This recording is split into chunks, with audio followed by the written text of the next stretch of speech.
एक बार एक व्यक्ति गौतम बुद्ध के पास जाता है और कहता है, बुद्ध, मैंने अक्सर लोगों को कहते हुए सुना है कि जैसा हम सोचते हैं वैसे ही हम बन जाते हैं। तो मैं आपसे जानना चाहता हूँ कि आखिर कैसे हमारा जीवन हमारे विचारों से जुड़ा हुआ है और हमारे विचार किस हद तक हमारे जीवन को प्रभावित करते हैं। बुद्ध ने कहा, यह बात सच है कि इंसान जैसा सोचता है वैसा ही बन जाता है। हम जिस भी विचार को अपने मन में लंबे समय तक रखते हैं और उसके बारे में बार बार सोचते रहते हैं, हम वैसे ही बनते चले जाते हैं। लोग अपने आप को उन विचारों से बनाते हैं जिनके बारे में वो लगातार मन में सोचते रहते हैं। इंसान का चरित्र भी उसके विचार ही बनाते हैं। अगर विचार अच्छे हैं तो चरित्र भी पवित्र होगा, और अगर विचार ही दूषित हैं तो चरित्र भी बुरा ही बनेगा। अगर तुम ध्यान से देखो तो पाओगे कि तुम्हारे जीवन का हर पहलू तुम्हारे किसी न किसी विचार से जुड़ा हुआ है। तुम आज जो भी हो अपने विचारों की वजह से ही हो। तुम्हारे विचार अच्छे हों या बुरे, ये तुम्हारे जीवन को किसी न किसी रूप में या तो अच्छा बना रहे हैं या बुरा।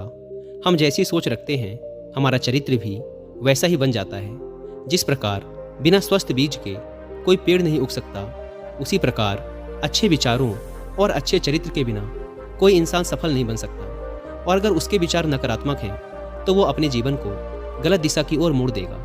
इसी प्रकार हम अपने जीवन में अपने विचारों और कर्मों के माध्यम से बहुत से बीज बोते हैं, और उस बीज का फल या तो हमें दुख दे सकता है या सुख। अगर हमने सकारात्मक विचारों के बीज बोए थे तो हमें सफलता और खुशी मिलेगी, लेकिन अगर बोए गए बीज नकारात्मक विचारों के थे तो असफलता और दुख ही हाथ लगेगा। तुम जिन लोगों को सफल और महान समझते हो वो लोग यहाँ तक ऐसे ही नहीं पहुँचे। उन्होंने अपने विचारों पर नियंत्रण रखकर अपने चरित्र को ऐसा गठित किया था, और इसी चरित्र के बल पर ही वो महानता की इस ऊंचाई को छू पाए। तो असल में तुम्हारे अंदर जैसे विचार हैं तुम बाहर भी वैसे ही रहोगे। अगर तुम्हारे अंदर दूसरों के लिए गुस्सा है, जलन है, नफरत है, तो तुम्हें बाहर भी वही मिलेगा। तुम्हें ऐसे ही लोग मिलेंगे जो तुम्हारे साथ यही करेंगे। लेकिन अगर तुम्हारे अंदर प्रेम है, शांति है, करुणा है, तो तुम वैसे ही बनते चले जाओगे और तुम्हें बाहर भी यही सब मिलेगा। और ऐसे विचार रखने वाले लोगों को सम्मान और प्रेम दोनों मिलता है। असल में इंसान खुद ही अपने जीवन का निर्माता है। वो इसे बना भी सकता है और बिगाड़ भी सकता है। इंसान अपने कर्मों और विचार के द्वारा ही अपने चरित्र को बनाता है, अपने समाज को बनाता है, अपनी किस्मत को बनाता है। व्यक्ति ने कहा, लेकिन बुद्ध, मैं अपने विचारों के द्वारा खुद को बेहतर कैसे बना सकता हूँ? बुद्ध ने कहा, अगर तुम्हें खुद को बेहतर बनाना है तो सबसे पहले अपने अंदर चलने वाले विचारों पर ध्यान देना शुरू करो। तुम्हें ध्यान से देखना होगा कि दिन भर तुम क्या सोच रहे हो। कहीं तुम मन ही मन दिन भर लोगों की बुराई और उनके प्रति नफरत तो नहीं पाल रहे हो। बस तुम्हें इस चीज़ पर ध्यान देना है कि तुम अच्छाई की तरफ जा रहे हो या बुराई की तरफ। जब तुम ये अच्छे से समझ जाओगे कि तुम्हारे दिमाग में अच्छे विचार चलते हैं या बुरे विचार, तभी जाकर तुम अपने सोचने के तरीके में कोई बड़ा सकारात्मक बदलाव ला पाओगे। तुम्हारे अंदर कभी ना खत्म होने वाला खजाना भरा पड़ा है। तुम्हें नहीं पता कि तुम क्या क्या कर सकते हो, कैसी कैसी अद्भुत शक्तियाँ तुम्हें मिल सकती हैं। तुमने बहुत से महान योद्धाओं और महान लोगों के बारे में सुना होगा। अगर तुम्हें उनकी शक्तियों पर यकीन नहीं है तब भी तुम्हें इतना तो मानना ही पड़ेगा कि बिना आग के धुआं नहीं उठता। उनमें कुछ ना कुछ तो बात रही होगी जिसकी वजह से उनके बारे में इतना कुछ लिखा और कहा गया है। तो आखिर वो कौन से लोग थे जिन्हें संसार ने महायोद्धा और महान आदर्शों के रूप में पूजा? अगर हम थोड़ा गहराई से सोचें तो ये वो लोग थे जिन्होंने अपने अंदर के कभी ना खत्म होने वाले खजाने को पहचान लिया था। वो हर रोज़ अभ्यास करते गए, खुद को बेहतर बनाते गए, लोगों की मदद करते गए, सबका अच्छा करते गए, और वो दुनिया में महान और अमर बन गए। और अगर तुम भी ऐसा करना चाहते हो तो सबसे पहले तुम्हें अपने विचारों पर ध्यान देना होगा। और दोस्तों, विचारों पर ध्यान देने का सबसे अच्छा तरीका होता है मेडिटेशन। मेडिटेशन क्या है, इसे कैसे और कब करना चाहिए, मेडिटेशन से कैसे हम अपने विचारों को कंट्रोल कर सकते हैं? अगर आप इन सारे प्रश्नों के जवाब पाना चाहते हैं तो इसके लिए आप कुकू एफएम पर हिंदी में एक ऑडियो बुक सुन सकते हैं जिसका नाम है how to control your mind through meditation. इस ऑडियो बुक में आपको मेडिटेशन यानी ध्यान से संबंधित लगभग सारी जानकारी मिल जाएगी। और कुकू एफएम की बात करें तो यह इंडिया का लीडिंग ऑडियो शो प्लेटफॉर्म है जहां पर आप 10,000 से भी ज़्यादा किताबों को ऑडियो फॉर्म में सुन सकते हैं, वो भी अपनी मनपसंद लैंग्वेज में। अभी कुकू एफएम पर क्रिसमस ऑफर चल रहा है, इसीलिए आपको इसके 1 मंथ का सब्सक्रिप्शन 99 रुपीज़ की बजाय पड़ेगा सिर्फ 39 रुपीज़ में। अगर आप यूज़ करते हैं कूपन कोड Santa60, यानी आपको मिल रहा है सीधा 60% का डिस्काउंट। लेकिन यह ऑफर सिर्फ 24 और 25 दिसंबर तक ही वैलिड है।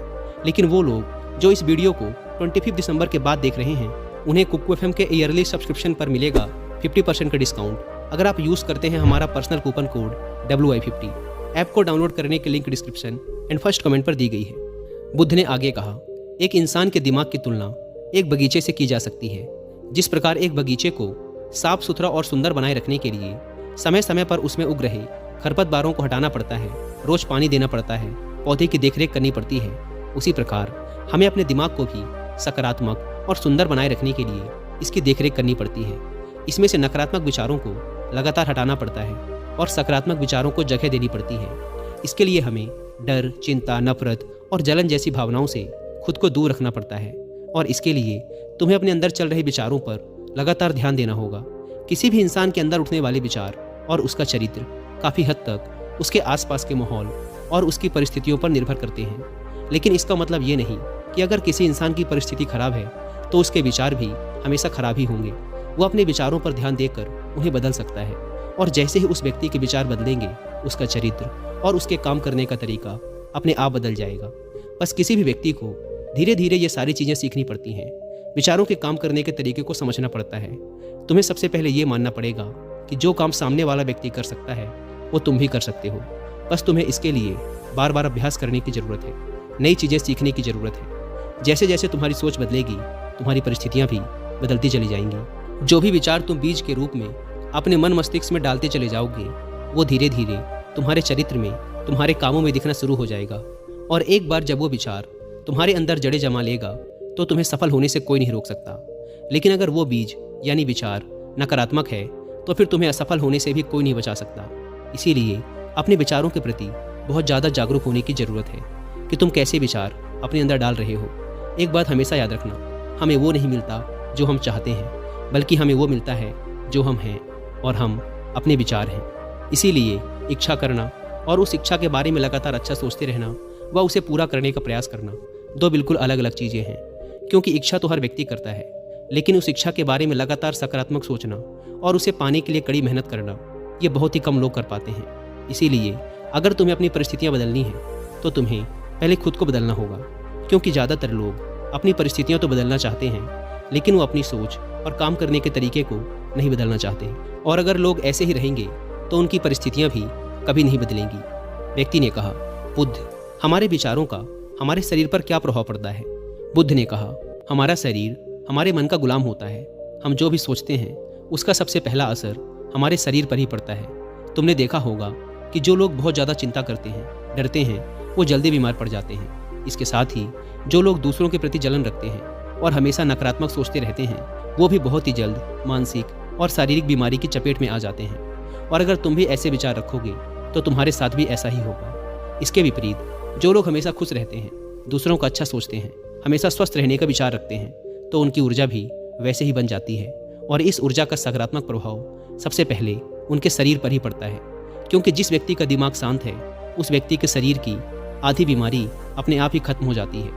हम स्वस्थ रहेंगे या बीमार, यह हमारे आसपास के माहौल और परिस्थितियों के अलावा हमारे विचारों पर भी निर्भर करता है। एक कमज़ोर और बीमार विचार हमारे शरीर को भी कमज़ोर और बीमार ही बनाता है। तुमने अपने आसपास ही देखा होगा कि जो लोग बीमार होने से सबसे ज़्यादा डरते हैं, वही लोग सबसे ज़्यादा बीमार पड़ते हैं। इस डर ने लाखों लोगों की जान ले ली है। इसके विपरीत जो अपने शरीर के बारे में अच्छा सोचते हैं, खुद को स्वस्थ और मजबूत महसूस करते हैं और जिनके विचार शुद्ध होते हैं, उनका शरीर भी वैसा ही बनता चला जाता है। हमारा शरीर केवल एक उपकरण है और हमारा दिमाग इस उपकरण को नियंत्रित करता है। जिस प्रकार एक अच्छा भोजन हमारे शरीर के लिए ज़रूरी है, उसी प्रकार एक अच्छी सोच भी हमारे शरीर के लिए बहुत ज़रूरी है। जैसे ही तुम्हारे विचार शुद्ध होंगे, उसका सबसे पहला असर तुम्हारे शरीर पर देखने को मिलेगा। एक शुद्ध और सकारात्मक दिमाग कभी भी तुम्हें खराब भोजन नहीं खाने देगा। इसीलिए सबसे पहले अपने दिमाग को सुरक्षित रखो, फिर ये दिमाग तुम्हारे शरीर को हर बीमारी से सुरक्षित रखेगा। अगर कोई बीमार और कमज़ोर व्यक्ति अपने शरीर को पूरी तरह से स्वस्थ करना चाहता है, तो उसे सबसे पहले अपने विचार और दिमाग को स्वस्थ करना चाहिए। उसे प्रकृति के संपर्क में रहना चाहिए, सूरज की रोशनी में रहना चाहिए और एक पल के लिए भी अपने शरीर के बारे में नकारात्मक नहीं सोचना चाहिए। वो जैसा स्वास्थ्य चाहता है, उसे खुद को वैसा ही महसूस करना चाहिए और पूर्ण विश्वास रखना चाहिए कि वह वैसा बन सकता है। व्यक्ति ने कहा, बुद्ध, अब आप मुझे ये बताइए कि हमारे विचार हमारे लक्ष्य को कैसे प्रभावित करते हैं?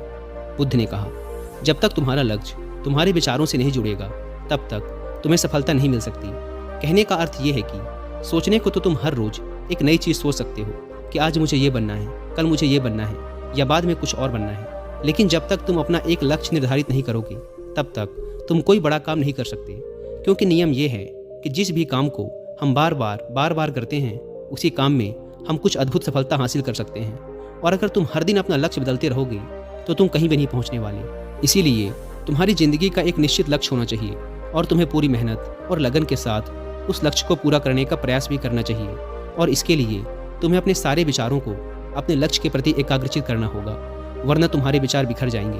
और हो सकता है कि जब तुम एक बार असफल हो जाओ या शुरुआत में तुम्हें कोई सफलता ना मिले तो तुम्हारा मन दूसरों को देखकर सोचने लगे कि ये काम आसान है, जब ये इस काम में सफल हो सकता है तो मैं भी सफल होकर अच्छा धन और नाम कमा सकता हूँ। और हो सकता है कि इस काम में भी असफल होकर तुम दूसरी तरफ भाग जाओ और ऐसा करते करते तुम बहुत से काम कर लो, लेकिन शायद तुम एक भी चीज़ में सफल नहीं हो पाओ। इसीलिए सबसे पहले तुम्हें कोई एक चीज़ तो निश्चित करनी ही पड़ेगी, तभी जाकर तुम्हारे विचार एक काम की तरफ केंद्रित हो पाएंगे। अब तुम्हारा वो लक्ष्य कुछ भी हो सकता है, चाहे मानसिक शांति प्राप्त करना हो या अमीर बनना, लेकिन याद रखो लक्ष्य ही वो चीज़ है जो तुम्हारे विचारों को एक दिशा में केंद्रित रख सकता है। अगर तुम अपने लक्ष्य को हासिल करने में बार असफल हो रहे हो तो इसका मतलब ये नहीं कि तुम उसे हासिल नहीं कर सकते, बल्कि इसका मतलब ये है कि तुम्हारा अपने लक्ष्य को हासिल करने का तरीका गलत है। तो तुम्हें अपने लक्ष्य को नहीं बल्कि अपनी सोच और अपने काम करने के तरीके को बदलना है। अगर तुम ऐसा करते हो तो तुम धीरे धीरे सीख कर अपने लक्ष्य तक पहुंच जाओगे। कभी भी असफलता से डरना मत। अगर तुम्हें कुछ बड़ा हासिल करना है तो तुम्हें अंदर से बहुत मजबूत बनना पड़ेगा, क्योंकि चाहे तुम कुछ भी करो लोग अक्सर तुम्हें अपनी बातों से कमज़ोर और हताश करने की कोशिश करेंगे। तो अगर तुम डर गए फिर तुम अपने किसी भी लक्ष्य में सफलता हासिल नहीं कर पाओगे, क्योंकि डर तुम्हारी हर आशा, हर उम्मीद को खत्म कर देता है और तुम्हारे हर विचार सिर्फ तुम्हारे डर तक ही सिमट कर रह जाएंगे। और डर कर तुम अंततः खुद को शारीरिक और मानसिक रूप से बीमार कर लोगे।